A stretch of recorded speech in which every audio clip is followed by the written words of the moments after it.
Oh my God.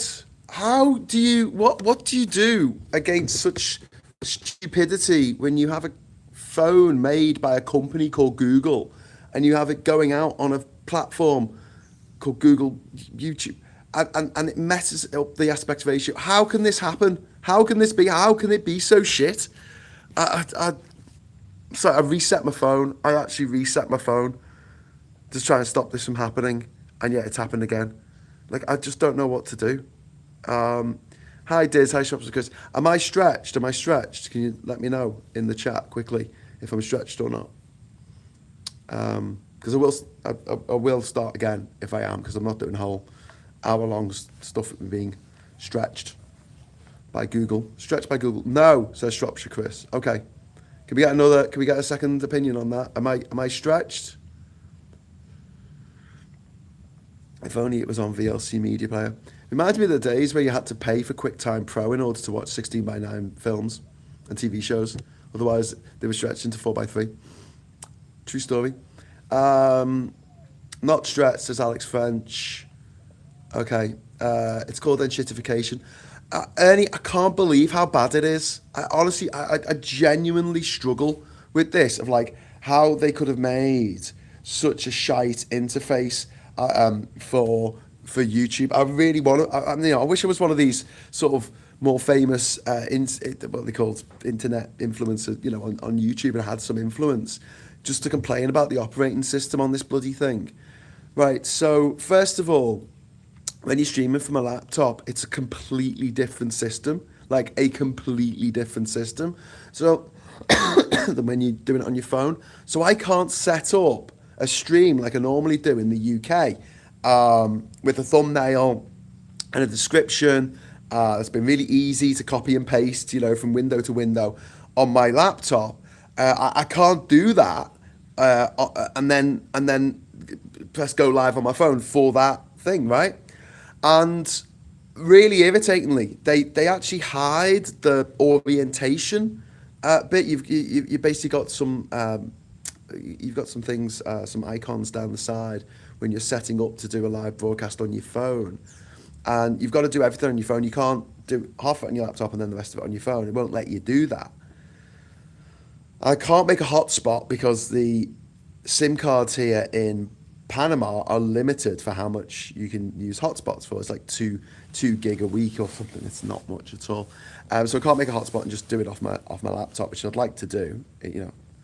But also, then you go into the setup for the video, and it seems to want you to have no picture and to have just the default title, which is just like Graham Hughes is live, or Politics Social is live, and that's it. And you've got to then. It doesn't. When you're doing it through your laptop, it goes, here's a list of your last 20 videos, right? 20 live videos. Would you like to just copy? Would you like to use those settings? So the title, the description, the tags, the thumbnail picture, everything, right? Copy it, yeah. And then what you can do is obviously you can change the thumbnail picture, right? And here's the thing: you try and change the thumbnail picture, and you got two choices on your phone. It says take a picture, right? Or it gives you an option to upload a picture, right?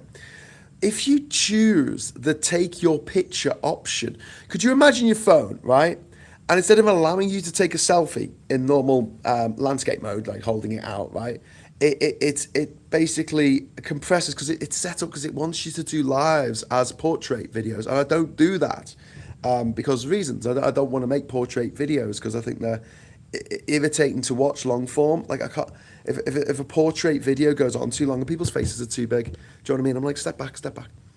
Anyway, so you go, okay, well I'll use this function. You take selfie. So you press the button, and if you imagine your phone being held like that, and then you've got a little slit at the top, like an old like the helmet of Ned Kelly. Do you know what I mean? A little slit near the top, right? And that's the bit that's your photo, okay?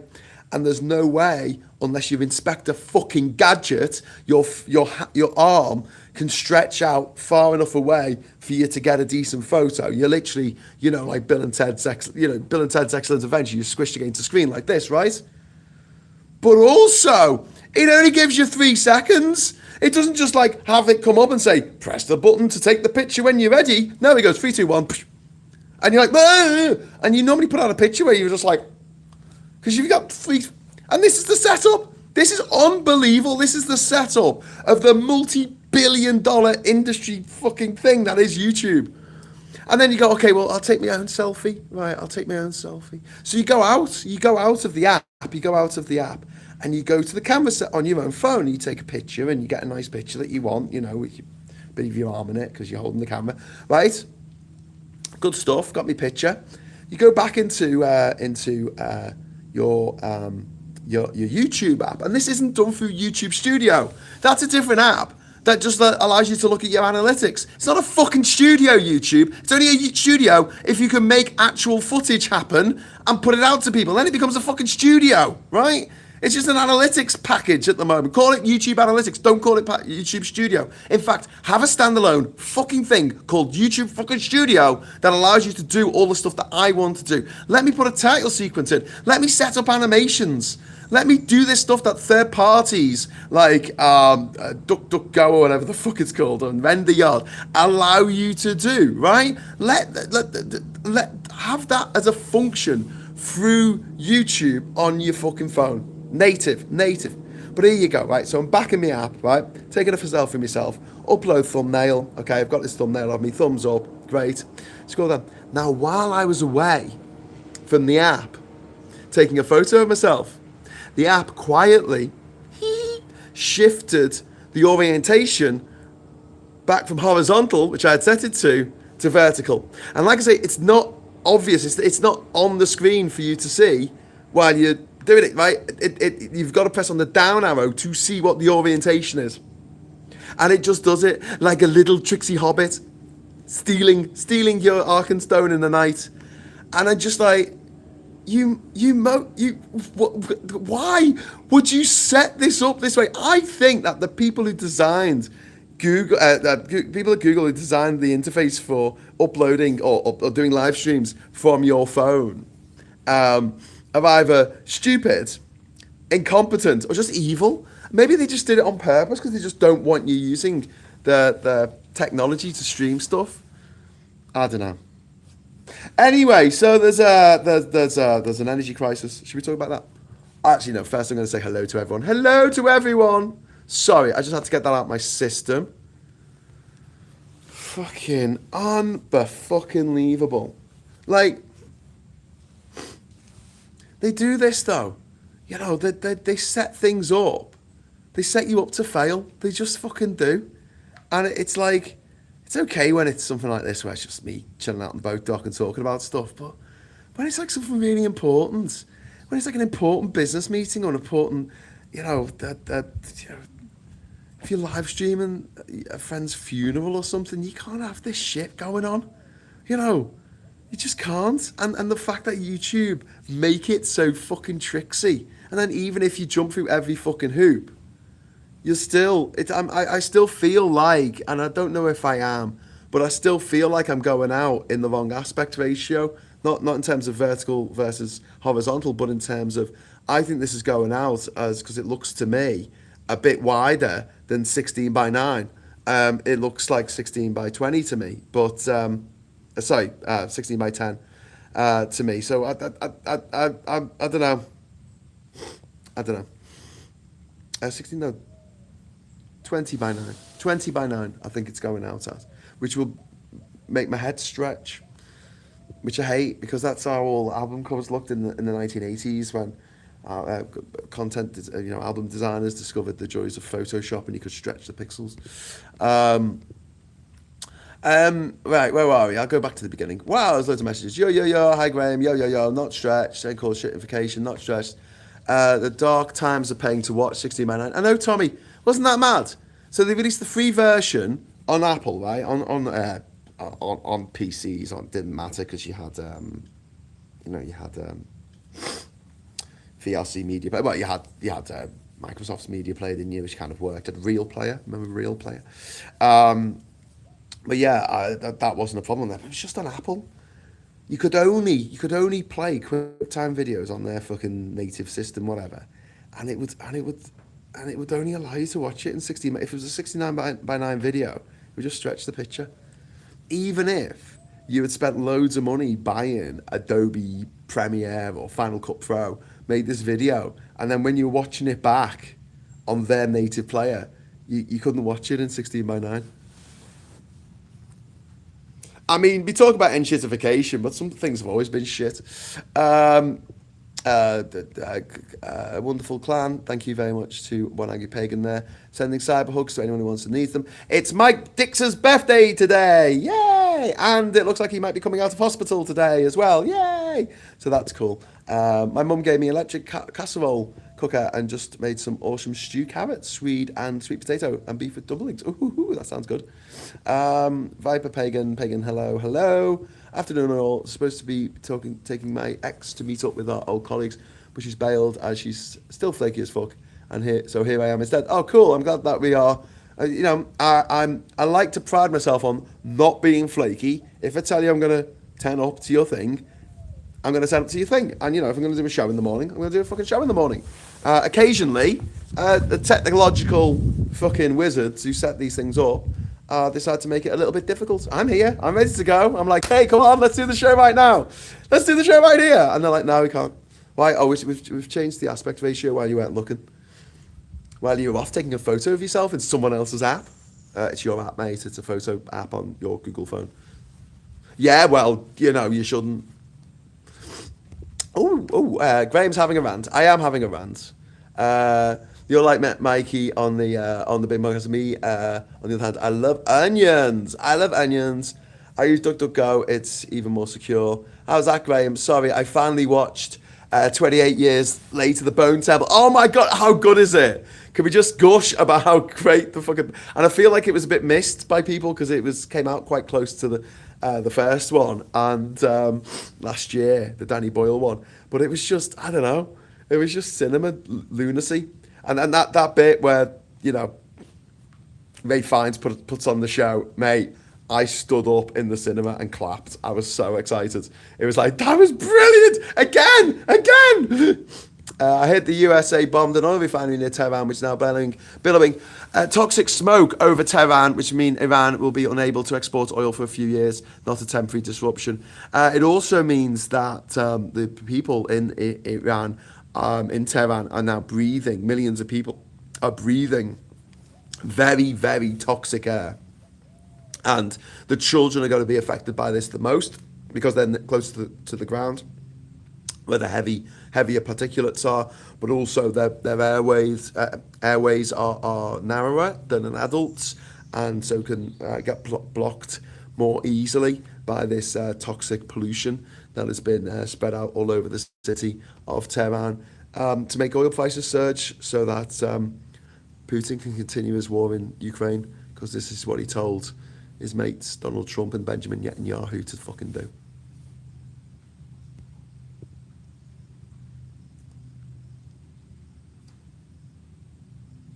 Fucking hate them.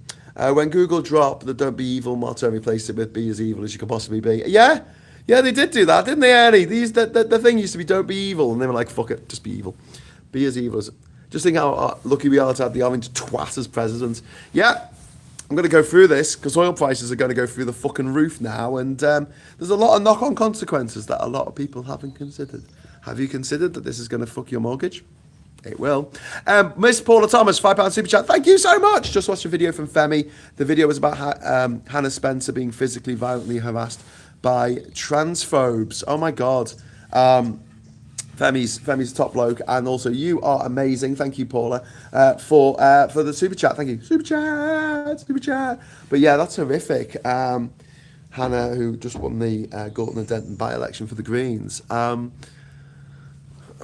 Just fucking transphobes are the worst.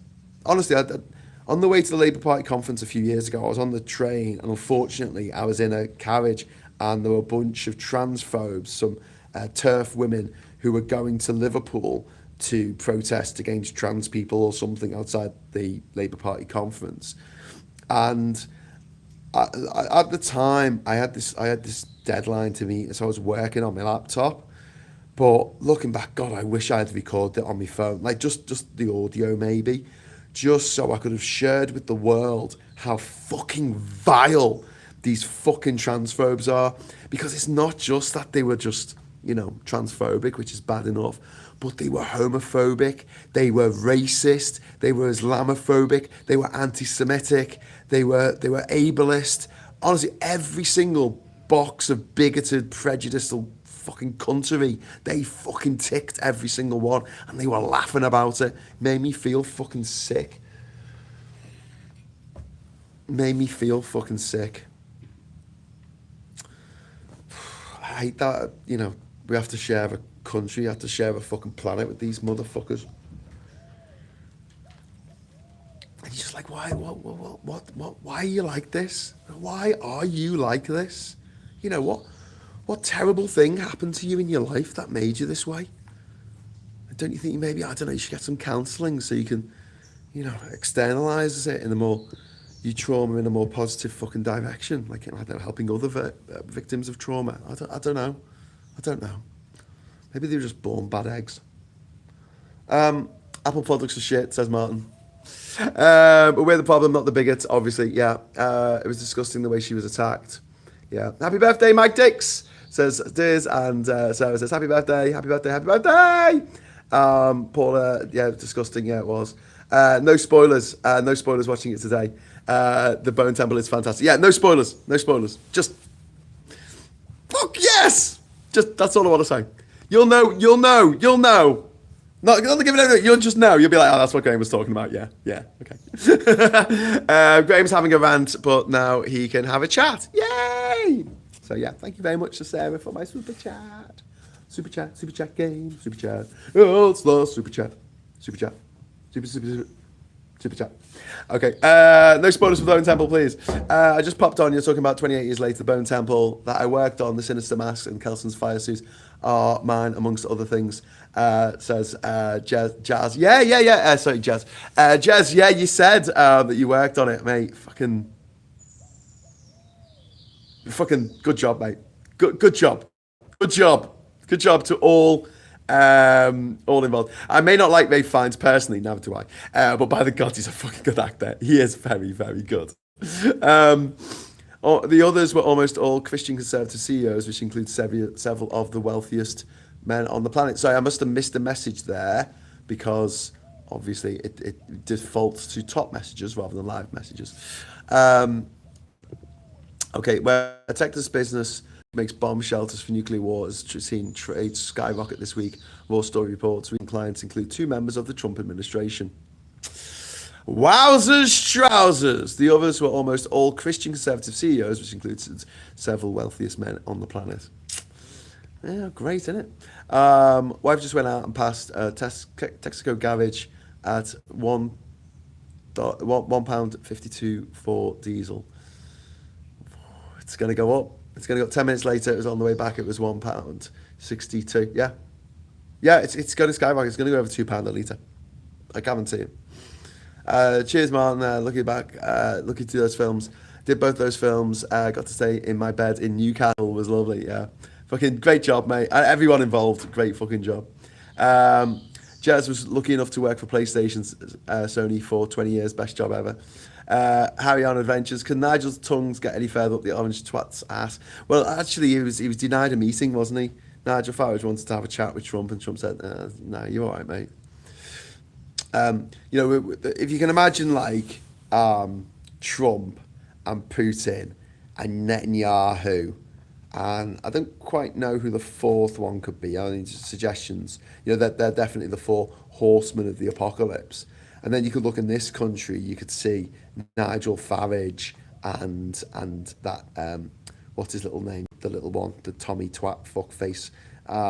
Stephen Lackley Lennon, him, and maybe like Richard Tice and I don't know, Boris Johnson or something. They'll be the 4 pony men of the apocalypse. Yeah, what a time to be alive. Poor Farage is getting the bush off from Epstein's best mate Trump. It was quite funny. The backdrop of this war is prices going up and depressing while I fight for Pip, says Gallifreyan. Yeah, it might be that the price cap for your fuel goes, that was going to come down in April, and still might come down in April. Looks like it might go up in July to £2,000 because of Trump.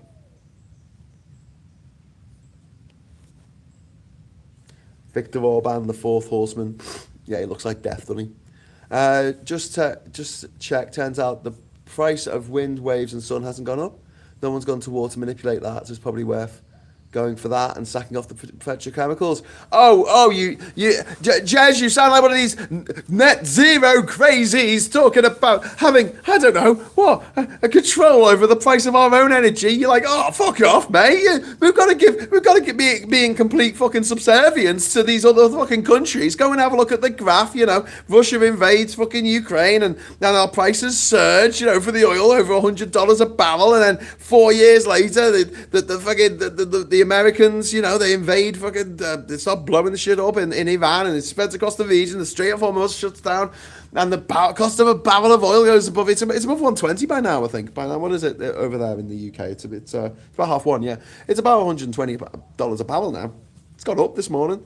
Like, seriously, I'm not kidding. This is fucking madness. It's absolute fucking madness. Why are we doing this? Like, why are we still beholden to the machinations of tin pot dictators, warmongers, dictators, cunts from all over the world, right? Why do they get to dictate how much our oil is going to cost, how much our heating, well, not oil, but just energy, our energy that we need to live is going to cost? Why do we give the right to set those prices to these fucking fuck faces on the other side of the fucking planet? Can one of these mealy-mouthed, Brexit-voting, reform old wizened twats, can one of them just fucking explain to me why it's patriotic to be getting butt-fucked by fucking countries from the other side of the fucking world that we shouldn't have anything to fucking do with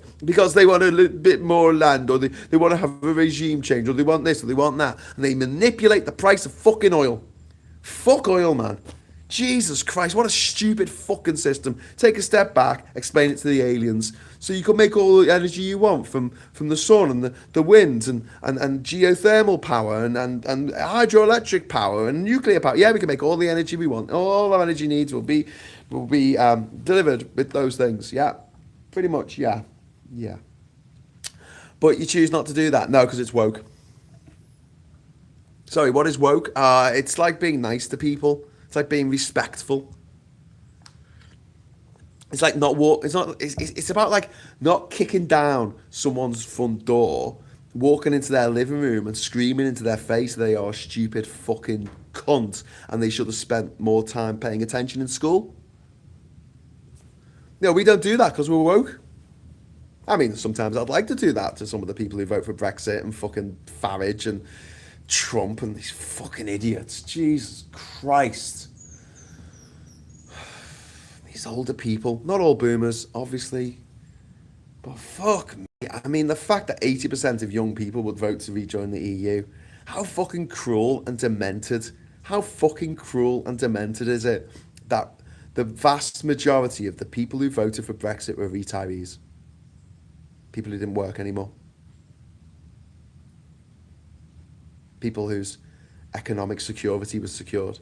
They paid off their mortgage. They paid off their £25, probably was back then.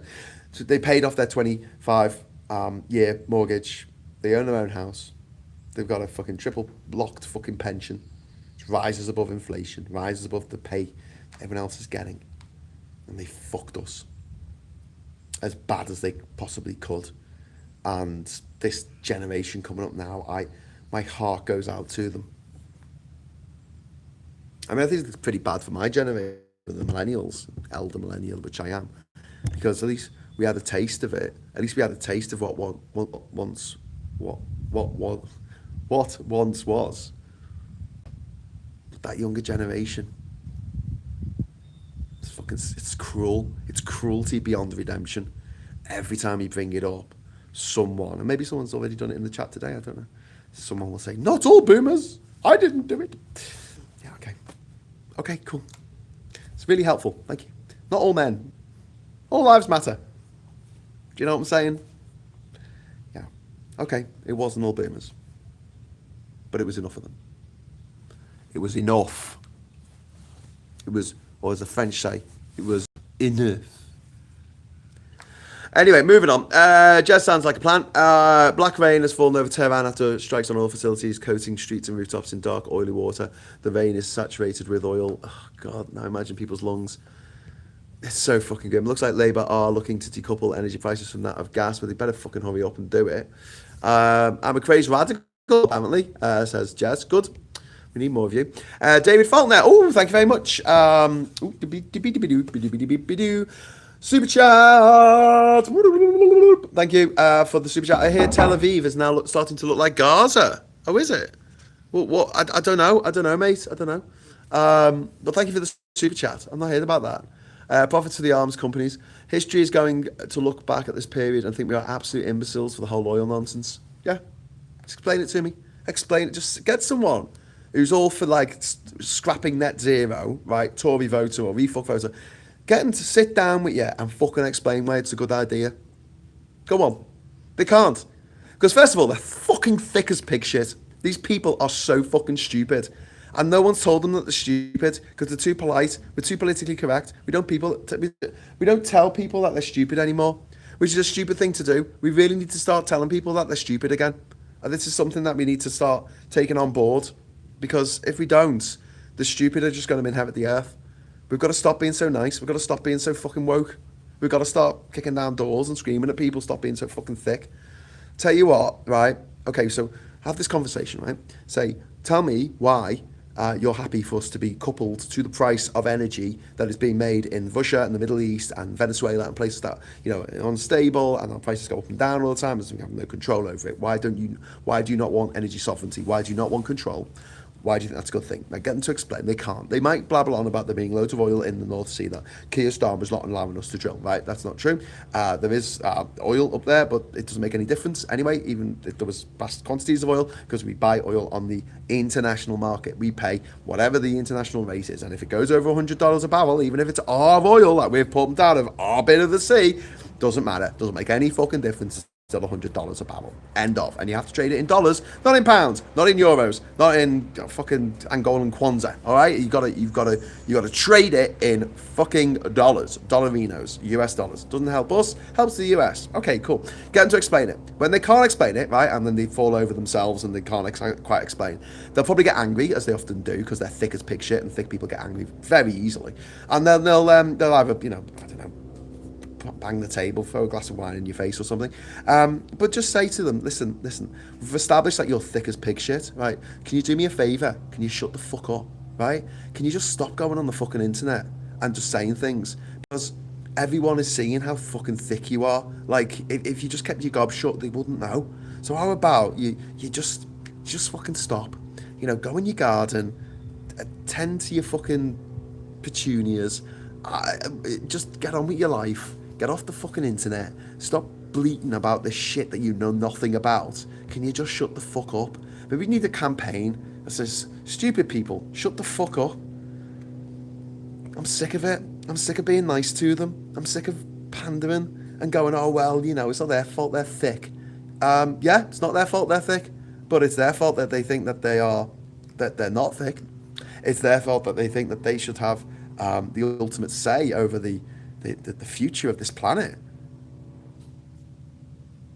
I mean, could you imagine, like, in the olden days, like, they'll have a council of fucking elders, and they'll go, hang on, we've come to a decision, you know, for the benefit of everyone in the village. But first of all, we need to ask the village opinion, the village idiot of their opinion. And the village idiot is there, you know, inbred and posh, making that posh noise that posh people make, and you know, chewing on a bit of straw on a dry stone wall. And you go, we've just been having a town council meeting with all the village elders, and we decided that it would be better if we you know, start sowing the crop for next year. We're going to decide on the 1st of March to do that. Is that okay with you? No! Christmas! What? Christmas! What? Christmas! Got to put it down in Christmas!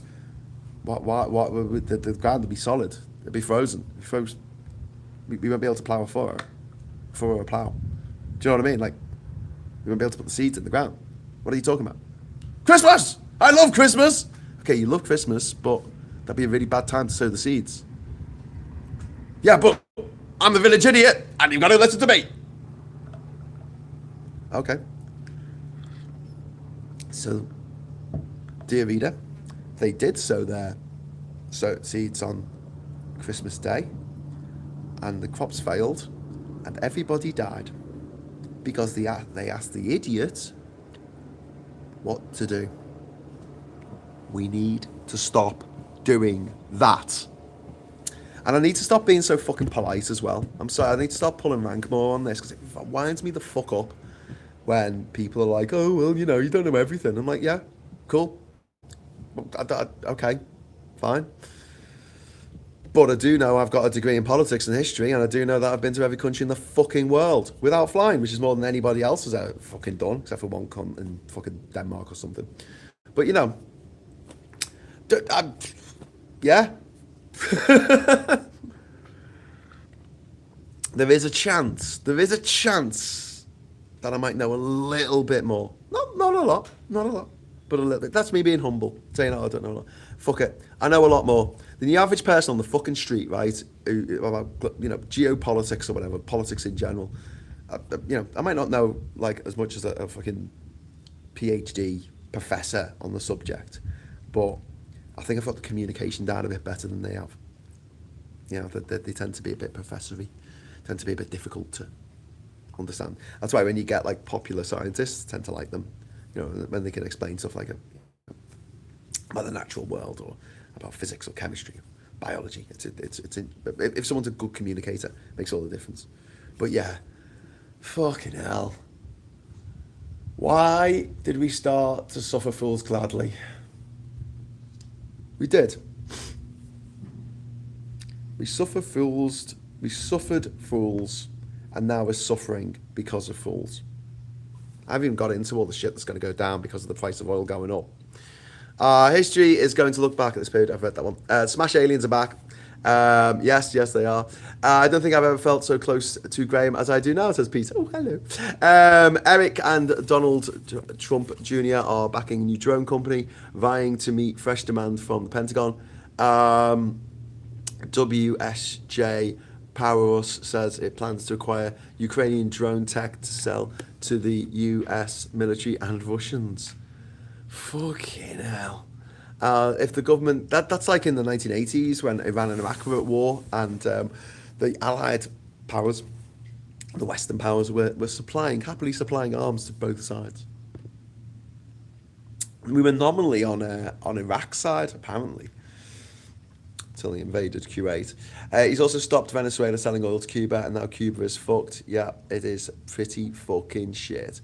You're in denial, Graham. You're a young Gen X, says Wheels Darren. Thanks for the super chat, but you're wrong. I'm sorry, respectfully. I don't think you can look at someone who's lived the life that I have and never had a proper job and like the music that I like and like doing the things the way I like to live my life, and the fact that, you know, I'm in my 40s now, still don't own a house in the UK, don't have my own car, can't afford to have kids of my own. Yeah, very, very millennial, not very Gen X. There was a bit of a schism, especially when it comes to music and fashion and outlook on life, and it's really, really obvious. And there are some people who are born the same year as me, after I was born, who were younger than me, who I would regard as Generation X. But I think it's more to do with the way that you live your life, and I live a very, very millennial lifestyle. So no, I'm not a young Gen Xer. I'm more of a... There's a term for Zennial, which I don't really like. I think it's kind of... I don't know. It's kind of splitting hairs a little bit. But yeah, I don't behave like a Gen Xer. My brothers do. Both my brothers, Gen Xers. It's nice to see Island Life is really calming Graham down. Yeah. No, it was, but I'm just really, you know, I read the news today, oh boy, and I just got really fucking pissed off because this is gonna fuck everyone so badly. I tell people they're stupid and they get told off for not being cordial. So it's one, yeah, yeah, yeah, but and especially if they're going on about woke, right? Explain to that woke is being polite, and it's like being woke is not calling them a cunt.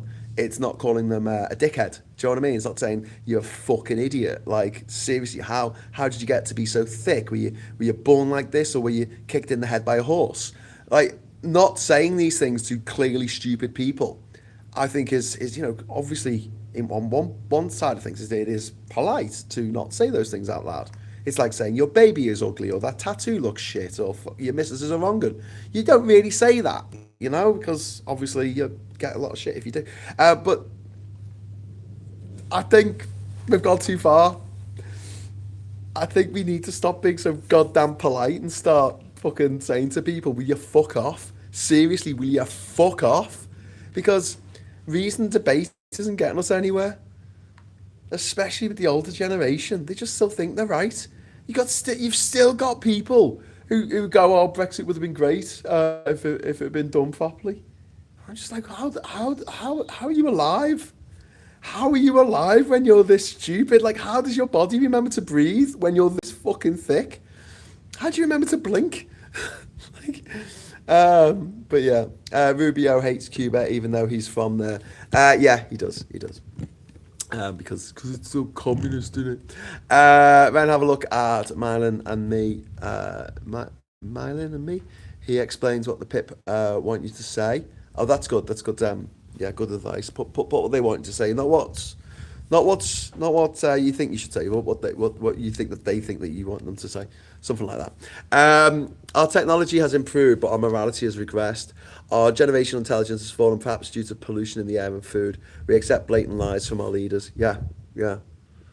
But it's the difference between Trump and Farage, who can just say what the fuck they like, and spit all this bullshit out and then the response to it always feels really mealy mouthed. Imagine you're watching a show where the journalist, right, is someone who went to a state school. So there's not many of them actually. Maybe like one of the two or three people. Emily Maitlis, maybe. One of the other guys from the news agents. They went to state school. So maybe one of them, right? So imagine you have you have Farage on your TV show. And he says something like, the Labour government let in 500,000 asylum seekers last year. Blah, blah, blah. And before he goes on, the host, the journalist on the show, right, says, stop. What? You just lied. No, I didn't. No, we've got the official figures here, because it takes a second to get that up on the internet. And it was actually 70,000 people, and or whatever it was. And you just lied on my show, right? So first of all, I want you to apologise to our audience for lying, and I want you to apologise to me. Well, okay, you can do that. Get the fuck off my show and never come back on it again, you lying piece of shit.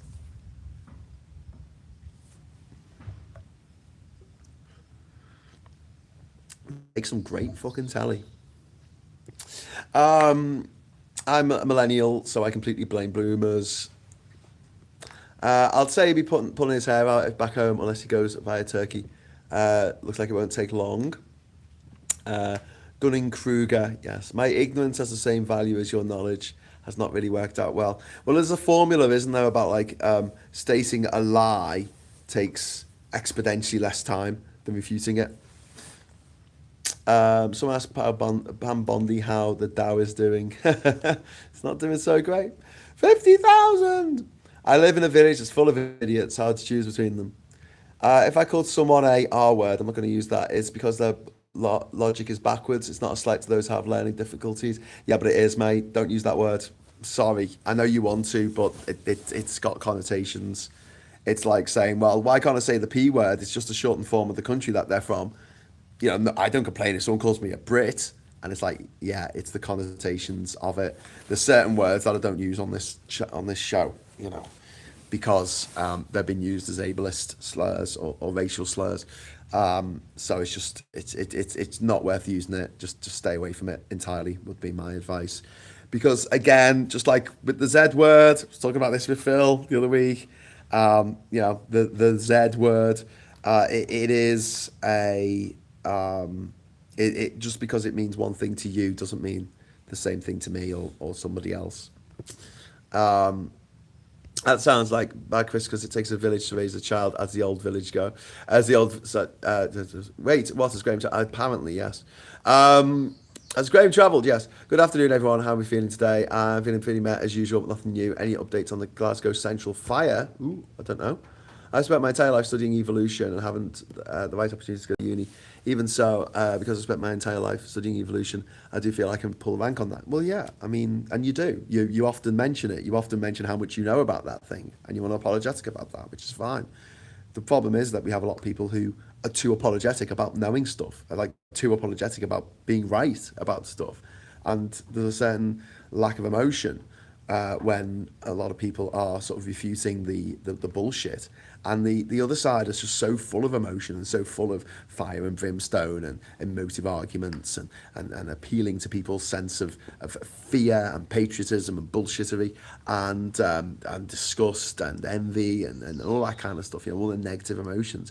And we don't really have that many people in the public sphere, I don't think, who know what they're talking about, are in a position to actually talk about this stuff because they went to private school, and also are quite sort of positively emotional about it, like enthusiastic about doing things that can actually help people out and help out society. I really do feel that way. I'm a young millennial. Yeah, my favourite singer died before I was born. Graham, we both come from a time between analog and digital. Yeah, we grew up analog and then it became digital as we got older, which is really cool. Yay, Pickle is back. Woke 2.0. Hey, Pickle. Hey, Pickle. My reflection is not on how, but why. I ask myself that question 20 times a day. What the fuck am I staying for? Says L. Because I mean, staying in the UK. I mean, the weather. But as far as people's need to be on this planet, if you take it that way, if you're not a cunt, we fucking need you. We need you more than ever. Like, please stay with us because we don't have the numbers. We're getting fucking swamped by just absolute cuntery or at every fucking level of society. They are on the ascendant at the moment, and we need all the help we can get. And if you're no good to us if you're not here. So please, stick around. All of you, stick around. Saying what you think and not caring about offending stupid people is more Gen X. Yeah, I'm talking about my generation. That's what I mean. I think millennials sort of grew up thinking, well, we don't want to be harmful. We want to do no harm. I watched a video of Peter Oborne. I used to dislike, and I agreed with him. Wasn't he a Brexiter? Oborne, wasn't he? Did he become a Brexiter? He was a left wing. Was he a Lexiteer? I can't remember. That's what the Speaker of the House of Commons should do. Yes, that'd be excellent, wouldn't it? You just lied. Get out. The thing is, you apologise to me for lying. The thing is, the dumb will not hear anything but agreement with what they want to hear. They won't suddenly see the error of their logic. Yeah, indeed. Don't start Philip again. The R word is totally dehumanising, and use of it warrants a place in the wall of ridicule, and the wall of ridicule and the last place you want to find yourself. I can be a bit savage. Yeah, don't use it. Don't use it. Don't put it in the chat. I'm amazed it got through, actually. I might add it to the list of words that are not allowed into the chat. All three of the newsagents are state educated. Yes, they are, Paula Thomas, and thank you for the super chat. And I just want to say, thank you, obviously. Thank you for the super chat. But also, yes, they are all state educated. In fact, Emily Maitlis was the first state educated presenter of Newsnight in history, and she's so far the only state educated presenter of Newsnight in history. Thank you very much. Emma Bartlett, who is one of the presenters, or has been one of the presenters on Newsnight. She went to private school. She went to a very, very expensive school in Manchester. Her parents went to jail. Do you know what they went to jail for? Sex trafficking. They trafficked women from Eastern Europe over to Manchester and forced them to work in brothels in a mass sort of rape situation. rape for money situation. They use the money of that to pay for Emma to go to private school. Now, no diss on Emma herself. I guess it's not her fault. You can't choose who your parents are, but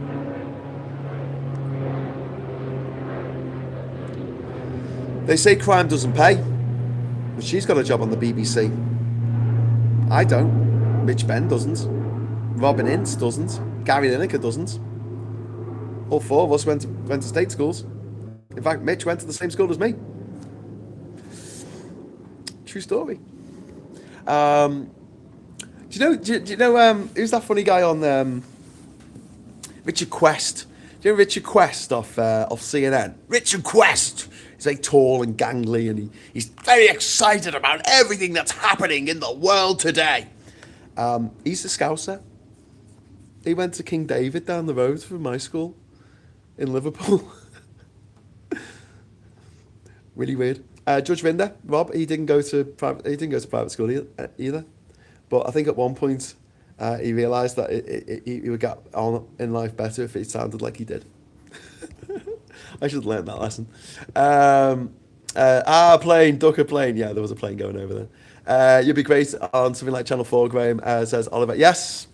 So would Terry Christian, another mate of ours who isn't on the TV anymore. It's funny that. Funny how all the staties are kicked off for doing the wrong thing, saying the wrong thing. Rinder is a massive knob. Oh, that's a bit harsh. Why is Rinder a massive knob? Tell me. Greetings from the fallout shelter somewhere in Arkansas. Crime pays. Then the stupid fuckers stumble into top strings thinking they aren't laying in wait for another luckless pirate. Yeah, love Terry. Don't worry, it's just delivering on Graham's beef jerky. Yeah, absolutely. Graham on an island in the middle of the ocean. It seems to have better internet than me, says Yomosh. Well, I don't know about that, but it's all right. It's all right at the moment. I do like beef jerky, you know. I do like bourvost as well. I once won a competition on the BBC Friday Rock Show, be exact. I didn't win an island, but they win a 20 quid voucher and a shout out from Tommy Vance. Oh my God, Tommy Vance in VH1, I remember him. So yeah, I want to talk about the oil. Let's talk about the oil. I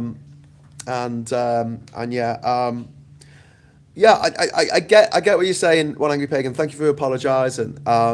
Again, it's the problem with language, isn't it? If you say that something is flame retardant, it comes from the same etymology. We understand that is not being a slur. And unfortunately, but it's like, I don't know, maybe in the future, if a word that is used as a pejorative to describe a group of people can be reclaimed by them, that's fine. That's fine with me. So if African Americans want to use the N-word amongst themselves, I have no problem with that. And I don't whinge about it and go, I can't use it, it's not fair. I understand that in my family, it's okay for me to slag off my family. But it's not okay for you to slag off my family because you're not a member of the family. Do you know what I mean? And we also saw this with the word queer for the gay community. That was used as a pejorative for a long time. And then it was embraced by the LGBT QAI community. And now it's used as something that is like a positive thing, which is great. But I find that the R word, it's the Americans' fault, mate. It's not like the fault of, I don't think it was a British expression. I don't remember anyone using it when I was a kid. Very much an American expression, and a lot of their expressions are ableist. They say the R word, they say lame, they say stuff is dumb. It's all ableist. It's all well, you're basically that's so disabled. That's not great. It's really not great. But it does speak volumes about the American psyche, I think, in general. Home is where the heart is, and clean fresh water, flowing hand of nature. Oh, a fish just jumped out the water and then jumped back in again. That was cool. So how can I call myself a heathen? Yeah, a Christian, a Muslim says to me, it's an insult. Yeah, I guess so. I don't really. Do we still use heathen as an insult? It's not like old fashioned, isn't it? You heathens! It's what It's what Edward Woodward says when he's being burnt in the big Wicker Man at the end of Wicker Man. Sorry, spoilers. You heathens! um, they insult you by calling you an unbeliever. Shun the unbeliever! Shun the unbeliever! Yeah. Can we stop using the R word, please, everyone? Let's move the discussion on. So, oil has passed the 50 minutes into the show. I'll finally talk about one of the ones to talk about. Oil has surged past the $100 per barrel mark for the first time since the invasion of Ukraine, the full invasion of Ukraine by Russia. Brent crude has risen 37% roughly in a week, moving from the mid $70 to over $106. This spike coincides with the escalation of the US-Israeli war with Iran, which has now entered its second week. Oil depots, refineries, and storage facilities in Iran and across the Gulf have been struck or damaged, and drone and missile attacks have also targeted refineries in Bahrain and energy infrastructure across the Gulf states. Iran's oil production has absolutely collapsed. Iran is currently producing 1/4 of its pre-war output, and this represents 3% of the global oil supply suddenly disappearing. And this is a shock larger than the initial supply disruption caused by Russia invading Ukraine in 2022. Financial markets, as we mentioned, the Nasdaq is down. The Nikkei, the Japanese Nikkei, has fallen more than 5%. And but energy companies such as BP and Shell, they've seen their share prices go up. So I'm glad someone's having a nice end of the world. And this is the thing: oil prices are going to jump sharply during wars in the Middle East. They always are. The region is the center of the global oil supply. The Middle East produces about 30% of the world's oil exports. So nearly a third of the world's oil exports comes from there. And any disruption in the region creates fear that shipping routes or production facilities could be disrupted, as they are being. 20% of the global oil that is bought every fucking day, 20% of it comes from goes through the Strait of Hormuz. Are you alright? Are you going? I go with the neighbor. I do something. Give me a few minutes. Yes. Okay, no worries. I'm just doing this. Just have to see our neighbour. Anyway, so yeah. Basically, the you can see in real time, not in real time, speed time. There's a thing on the BBC website that shows boat traffic through the Strait of Hormuz, and it's just gone off a cliff. Like there's a cliff at the end of the world, and the boat's gone off the cliff. And like there's hardly anything going through the Strait of Hormuz at the moment, and also the Qataris have shut down their main LNG facility that liquefies the LNG. See you later, mate. Adios. That's the Jinja Ninja. That's the Jinja Ninja. Send that around. Oh, would help if I open the little shutter thing. There we go. Bye. It's very cool. Okay, so the Iran war helps only Putin. I think Trump has been played, especially Iran helped by Russia. I'm getting to that, mate. You're absolutely right. You're absolutely right. I'm just trying to cover the situation where we are now. When oil production falls, it can take months to get ramp production back up. Storage shortages and transport disruptions will also make a slow recovery, meaning that even if the war stopped tomorrow, the prices will still remain high for a long time. So fuel prices, there's a lag of a few weeks between fuel prices going up and things happening in the world. But in this case, we've already seen massive increases of the price of oil at the pump for Britain and in America and other places. You're seeing rises almost straight away, from like 4p a litre, but it's going to go up from there. And aviation fuel, shipping fuel, trucking costs all rise, and these higher transport costs feed into nearly every consumer product. So, for instance, I've already got my flight back to the UK from Costa Rica, right? I've already paid for it. They have to honour it, but the price of the fuel might double, and it might end up costing the airline company to fly me. It might be cheaper for them to just go, oh, we're not going to fly him. We're just going to leave him where he is.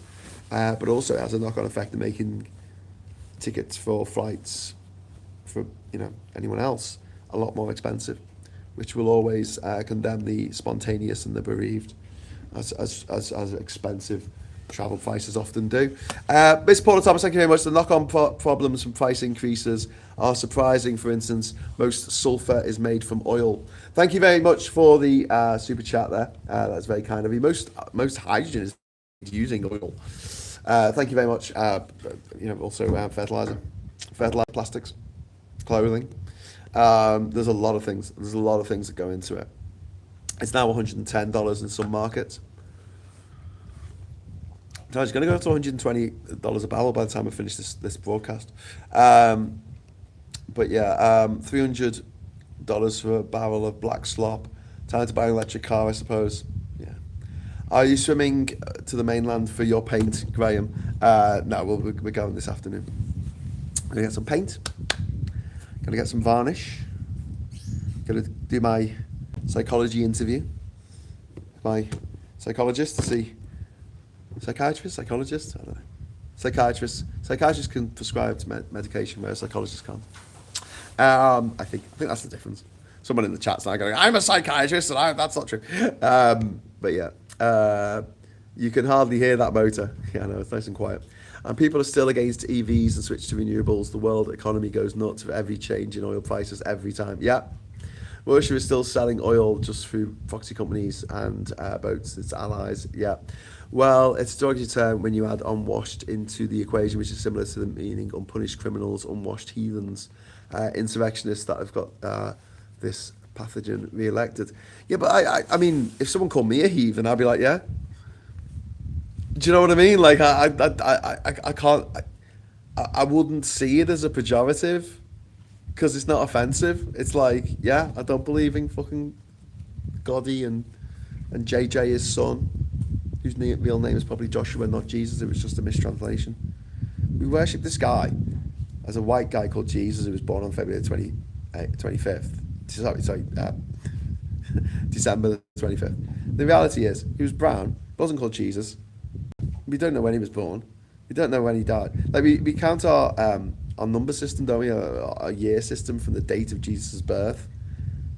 But it starts on year 1 because there was no year 0. So it goes straight from 1 BC to 1 AD with no 0 there, which is weird.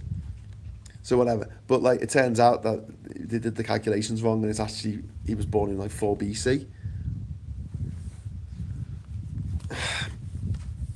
Okay. If I was going to worship someone, I'd want to know a bit more about them. Just saying. I don't worship anyone. I don't want to worship anyone. Why would you want to worship anyone? Let's talk about knock-on effects. So we've got the price at the pump, obviously. That's clear. That's going to go ahead. But also aviation fuel, shipping fuel, trucking fuel, all set to rise. You raise the price of transportation. You raise the price of logistics, delivery, services. If you do all that, then you create a big problem for yourself in terms of having to put the price up for all the products that you're shipping. If the price of shipping goes up, the price of the products goes up. Simple as that. Looks like Ishmael's coming back now. It's just an infuriating time to be alive. There we go. Old Ish.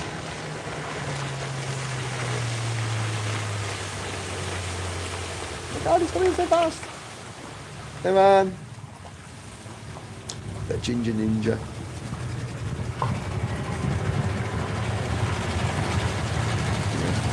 Into the parking space there. Go and say hello. Go and say hello, Pickle. Okay, the boat is back. It's the other way around now. Okay, so what's everyone saying in the chat? As New York had a time zone change to go back an hour, And that'll go forward an hour. It'll go forward an hour, won't it? Spring forward, fall back. Yeah, my New York Twitch gaming streams all start an hour early, lol. War is very, very expensive. Countries can still be paying war debts 50 years after the end of a war. Wars are started due to unreasonable demands of some of the world leaders. Graham, I've some preachers yell at me, a heathen a few times. Really?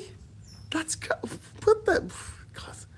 That's... That, I mean, I'm honestly really shocked. Getting yelled at by priests. All the people I know are like, well, I suppose vicars in it, priests, rectors, whatever. Couldn't imagine them yelling. Maybe the Manic Street Preachers. I don't mean the band. I mean the actual people on the street screaming at everyone to love Jesus, or burn in hell. Love me or die. Love me or be tortured for eternity. But yeah, I'm sorry that happened to you, mate. But yeah, that's just crazy. I think if honestly, if I was having an argument with one of these Manic Street Preachers types, and they called me a heathen, I think I'd just laugh. I think I'd just laugh at them. I'd just be like, what? Like, what? Because it's like, for me, it seems like such an arcane word to use. It'd be like calling me a rapscallion or a scallywag. You scallywag! Be like, what? What did you just call me? Really? Really? You're going there? All right, mate. Yeah, I'd rather be a heathen than a Christian. Yeah. I can see haulage companies closing down. Yeah, Speed 2 cruise control. Yeah, let's make the second Speed film about a boat, because boats are famous for going really fast. It's coming at us. It's coming at us at 15 miles an hour. Ah! As in the manufacture of parts of solar panels, wind turbines, etc.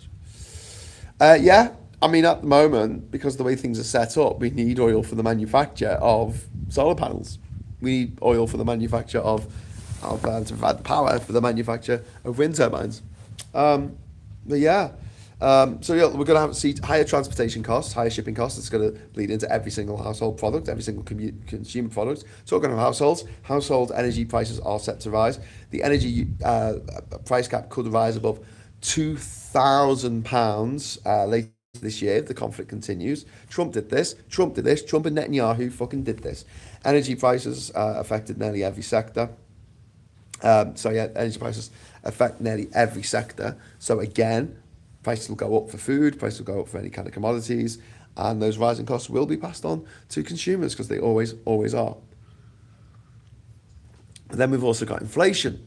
The Labour government are just about keeping inflation at an almost decent, it's a bit above what they'd want it to be, but it's not doing too badly, all things considered. But yeah, and that is now very, very likely that these higher energy prices are going to push inflation up. That means higher wages for people. It's going to mean, well, people are going to demand higher wages so they can buy more stuff. It means the cost of living is going to go up. It means the prices are going to rise as well. And we'll see interest rates going higher, because inflation going up means that the Bank of England and the Federal Reserve may delay cutting interest rates, which fucks anyone with a mortgage who's going to have to renegotiate their mortgage this year or is on a variable rate. Mortgages, loans, business borrowing, really expensive. Slows economic growth and investment. And you don't really want to invest in something if all your profits are going to be swallowed up by the interest you have to pay on your loans to your business in the first place. And then you've got the stock market volatility will affect pension funds, because many pension portfolios, private pension portfolios, are invested in global equities. So the short-term market drops can reduce pension values. And then you've got the oil importers and the oil countries that import a large amount of energy will see currency pressure and higher trade deficits. Meanwhile, the oil exporters are going to benefit because they're seeing more revenue per barrel. They don't have to sell as much to strengthen their economy. They can leave some oil in the ground and sell us a little bit and make even more money than they made when they were pumping twice as much out. So who loses the most? Well, Europe. Most European countries import large amounts of oil and gas. And Japan, South Korea, also going to be badly affected on this. Both extremely dependent on imported energy. Developing countries, many poorer countries spend a large share of their income on fuel imports. And yeah, we could see more economic crises and unrest even as a result of this, the knock-on effects. But who benefits? Who benefits? Who do you think? Russia! Russia benefits. That's who benefits. Fucking Russia. Russia. One of the world's largest oil exporters. Higher prices massively increase Russia's export revenues. Sanctions become less effective because even if Russia is selling the oil at a discount, they're still going to boost their income. And this is going to help fund weapons, bombs, missiles, drones to destroy buildings and lives and kill children, blow up hospitals, blow up schools in Europe, in our continent. Who else benefits? Well, I mean, really, I know they're getting hit by drones and missiles and things, but Saudi Arabia, UAE, Kuwait, Qatar, Norway, they're going to see huge fucking windfall revenues because of higher energy prices. You got to understand, like, when we say a barrel of oil, we think of a single barrel of oil, something that you can shoot and make explode in doom. But the reality is, I mean, there are just so many barrels of oil sold every day that even an uptick by $1 can be catastrophic. And yet here we are, seeing it going up by almost double from what it was.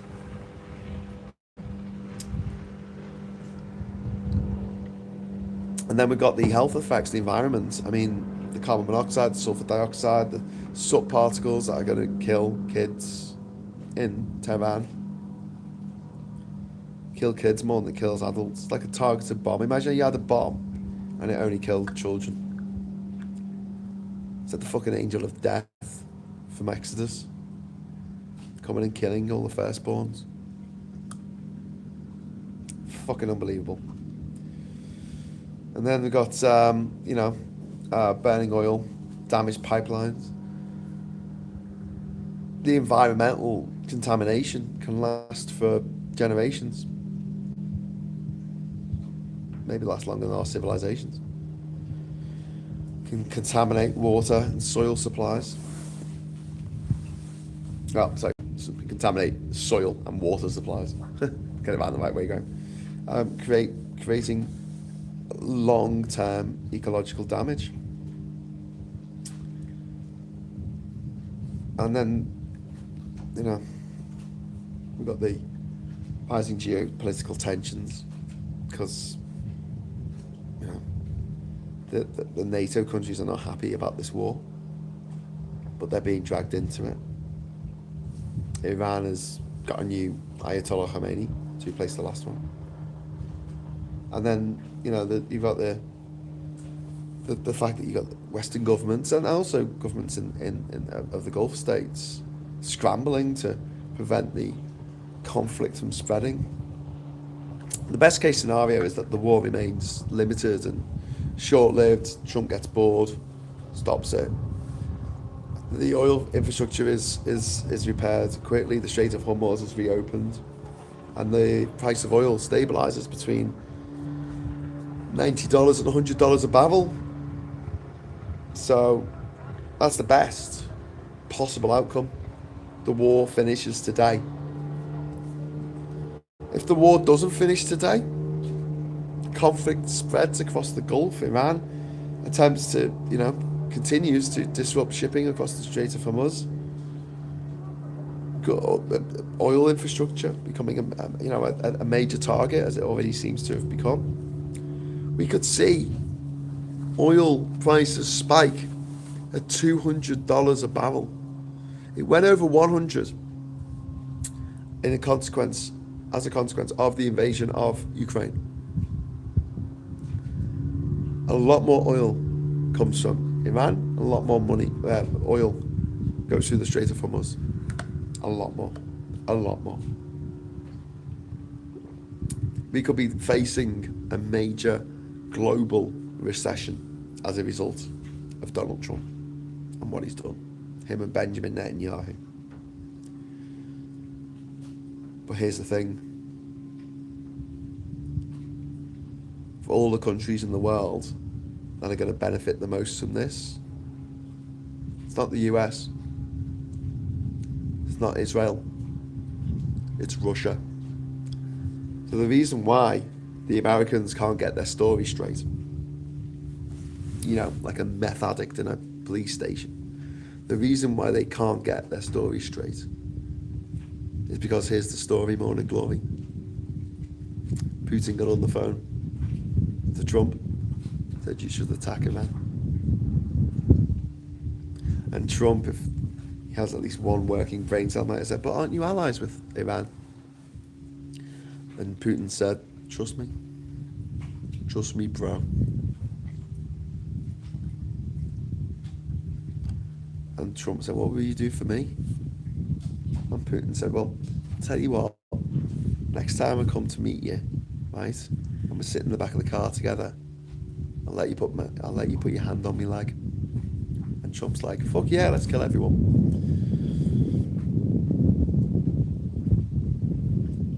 I mean, no one else is doing well at this.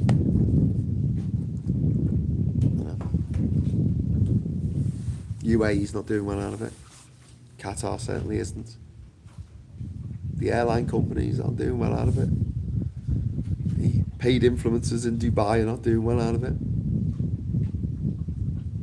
The people who live in Britain, America, even Israel are not doing well out of it. The only country that is going to come out of this fucking bullshit with a net gain is Russia. And it's not going to use that net gain to have a nice time, have a party, go on holiday, see your old friends. No. They're going to use that net gain to kill Europeans.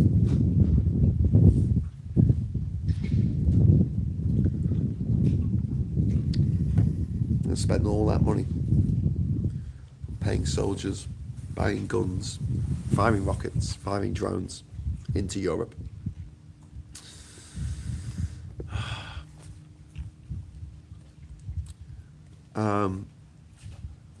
The easiest way to remember which way the clocks go without learning the dumb rhymes, which if you remember the rhythm, you're capable of remembering anyway. My way, October is the longest month. 31 days, 1 hour. Okay? I'm glad that's a good, that's the easiest way for you. The easiest way for me is spring forward, fall back. That's just easier for me. I don't know why. Most of the super tankers are running day and night with the APL switched off. Yep. Well jealous, Cavan lad. I was born in Belfast and I have an Irish citizenship passport, but can't convince the family to take a holiday there. Love Ireland. All we need now is for Iran to start targeting the Suez Canal, and that'll be a double bubble for shipping. Yeah, they could. Russia could create a hydrogen economy from the oil reserves and tech abilities they have, but that would require ambition and vision. They could be a technology disruptor and a $10 trillion economy, says Oliver. From hydrogen. Hydrogen. Was that the right element you meant to use? Because we've talked a lot on this channel about how shite hydrogen is at doing anything. You have to cool LNG down to turn it into liquid. Quite a lot. But hydrogen, turn it into liquid. You got to cool it down to almost zero. You have to cool it down to 20 degrees Kelvin, like 20 degrees above the temperature of deep space. You have to maintain it at that temperature during transportation. Hydrogen just wants to bond with everything. It's a very lonely element. It doesn't like being on its own. But yeah, get Lego sets. Good. I love Lego. Do you think it's likely to happen? What's going on with the shipping channel? There are lots of places to see that we could get a ferry from Liverpool. You can. Oh, got a 20 euro. Oh, brilliant. Thank you very much to Eurosh there. Leave a little heart. Thank you very much for the 20 euro. Super chat. Very exciting. Thank you. If Europe will get a clue, it would support Ukraine and end the war quickly, then develop its gas and oil resources quickly to get a friendly source of those. Anyway, I'm off. See you later. Thank you very much, Yorash. I completely agree. Sorry you didn't get to see me acknowledge your super chat, but I do really appreciate it. Trump was due to be sentenced for previous crimes. Becoming president, get out of jail free card, America's fault. Let a narcissist push boundaries, and this is what you get. Yeah, exactly. I couldn't agree more well. Putin has compromise on Trump. It is the only explanation, and it must be worse than Epstein. No, he doesn't. Sorry, Ernie, I don't agree. I don't think there's anything that Trump... What could the compromise be? What could it be? They could have him sexually assaulting a baby, a video, and his Trump voters would just go, that's not real, it's AI.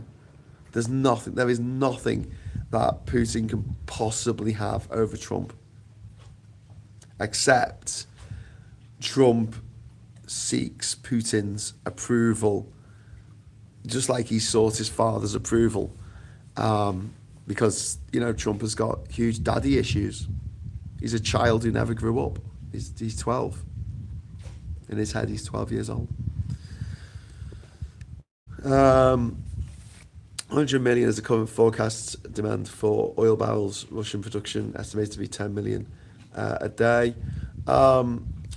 Take care. I think this is about the BRICS too, to save the dollar. It can be done. I hope that's all I can say. Yeah. Trump says he doesn't believe in climate change, yet he wants to invade Greenland for access to rare earth materials exposed because of climate change. Yeah, exactly. Well, it's like when the oil companies in the 80s were like, oh, there's no such thing as climate change. Meanwhile, they were sending their geologists and scientists out to the North Pole to fucking find places that would be good for getting the oil out once the ice melts. Once they terraform the planet in the wrong direction. Agree, Trump's fans called like a trans. Yeah, they are. Honestly, if you had the misfortune to talk to a Trump voter, a Trump supporter about Trump, it's genuinely scary. I think Iran have a few more assets and tricks up their sleeves than the Houthis. Well, I keep saying, Iran is a very big country. There's no way they're going to get regime change. There's no way that I'm going to nail me balls to the fucking mast here, right? I don't think there's any fucking way that the Israelis and the Americans can win this war ever. It can't be done. I don't think anything's going to change. I think the oil price is going to go up. I think it's going to help Russia kill Europeans. That's the point of it. And once the Israelis and the Americans agree they've done enough damage, and Russia gives them permission, they'll pull out. And that's what's going to happen. I think that's very much what is going to happen. Okay. Oh, hiccup there. Okay. I've got the hiccups. Sorry, great guys. I just had some bad news off to you. I'm sorry to hear that, Alex. Take care, my friend. Okay, well, I'm getting off as well. So I've got stuff to do.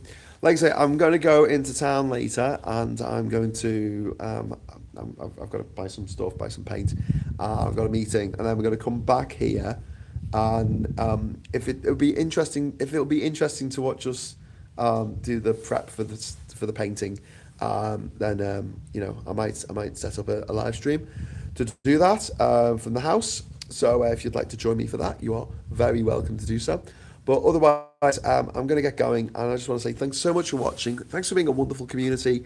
Thanks for being like so considerate and you know, I love the way that people talk on the chat here. There's no people aren't being obnoxious. People aren't just being arsy for the sake of it, and I like it. It's like friends meeting in a pub or something, or a cafe, and just having you know, we're all about the same wavelength when it comes to our morality and what we'd like to see a better world. I mean, we might have slightly different opinions on the best way to do that, but generally speaking, I think all of us here on Politics Social are moving in the same direction, and I think that's a great thing, and it gives me hope for the future because you show me that I'm not alone in this world thinking that this is crazy and why are we doing this.